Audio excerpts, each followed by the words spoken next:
Direktorat Jenderal Pajak atau DJP menyampaikan upaya kerjasama dilakukan antara Kantor Wilayah Ditjen Pajak Provinsi Banten dengan Lembaga Pemasyarakatan Tangerang. Kerjasama itu berupa penyediaan sel khusus bagi penunggak pajak. Kepala Kanwil DJP Banten, Yoyo Satiomo, mengatakan kerjasama itu untuk membantu penegakan hukum perpajakan.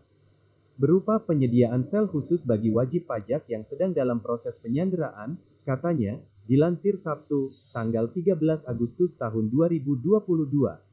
Selain untuk penunggak pajak, sel khusus itu juga akan digunakan bagi para pelanggar aturan imigrasi, misalnya tenaga kerja asing ilegal atau yang tinggal melebihi batas waktu. Keberadaan sel khusus ini jadi sinyal bahwa DJP akan kembali menegakkan hukum pajak melalui gijzeling atau penyanderaan. Sekadar informasi, gijzeling adalah menyandera penunggak pajak di penjara. Dahulu pada 2004 di era Direktur Dirjen Pajak Hadi Purnomo, gijzeling marak dilakukan.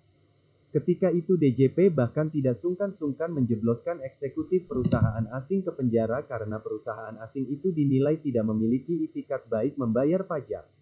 Baru setelah utang pajak dilunasi, para eksekutif itu pun dilepas. Inilah arti gijzeling, yaitu menyandera para penunggak pajak di penjara sampai kewajiban perpajakan mereka dipatuhi.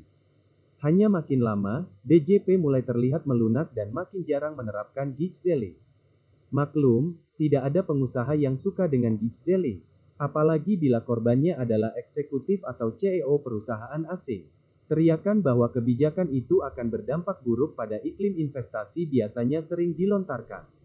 Namun bila terlalu lunak, resikonya adalah kepatuhan pajak yang makin rendah. Apalagi pada awal 2022 ini pemerintah sudah sangat lunak dengan mengampuni para pengemplang pajak melalui skema program pengungkapan sukarela atau PPS alias Tax Amnesty Jilid 2. Haruskah melunak lagi setelah Tax Amnesty? Bukankah setelah Tax Amnesty, tahap berikutnya adalah menegakkan hukum pajak?